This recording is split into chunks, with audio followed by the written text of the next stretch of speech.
Saya ingin tegaskan yang pertama, kesaksian soal ijazah SD Presiden Jokowi asli itu menjadi tidak bernilai. Kenapa? Karena tadi ternyata saksi kepala sekolah SD Tirtoyoso 111 ternyata agamanya Kristen, tapi saat disidik mengaku beragama Islam dan KTP-nya masih Islam.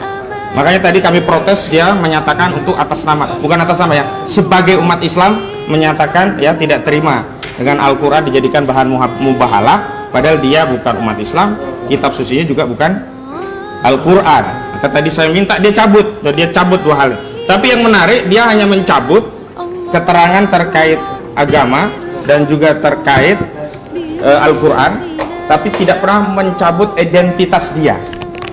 Identitas dia kan KTP-nya Islam, tapi disumpah dengan agama Kristen. Berarti ini saksi yang sumpahnya tidak bernilai. Padahal keterangan saksi itu harus di bawah sumpah. Bagaimana mungkin ada sumpah yang di BAP dia Islam, tapi disumpah dengan agama Kristen? Sehingga semua cerita tentang ya SD-nya Presiden Jokowi di SD Tirtoyoso itu menjadi tidak bernilai. Yang kedua, saya ingin tegaskan bahwa kebohongan itu harus dibuktikan dengan ijazah yang benar. Maka tadi benar Bang Edi, harus dihadirkan ijazah yang benarnya. Bukan pernah melihat, bukan dulu pernah sekolah, karena buku Jokowi Undercover itu tidak pernah membantah soal pernah sekolahnya, tidak diakui pernah sekolahnya.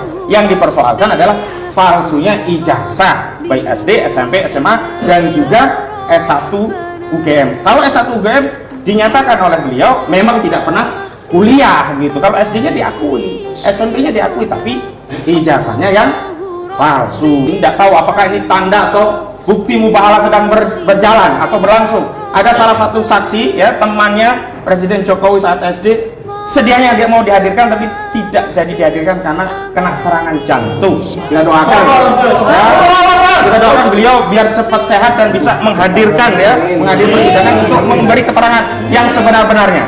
Agar apa? Terbuka, karena kepentingan soal ijazah palsu ini bukan hanya saudara Bambang Trimulyono, bukan hanya kepentingan saudara Gus Dur, tapi ini kepentingan kita, kepentingan seluruh rakyat. Pak jaksa mau jadi jaksa harus ijazah asli, kami lawyer harus ijazah asli.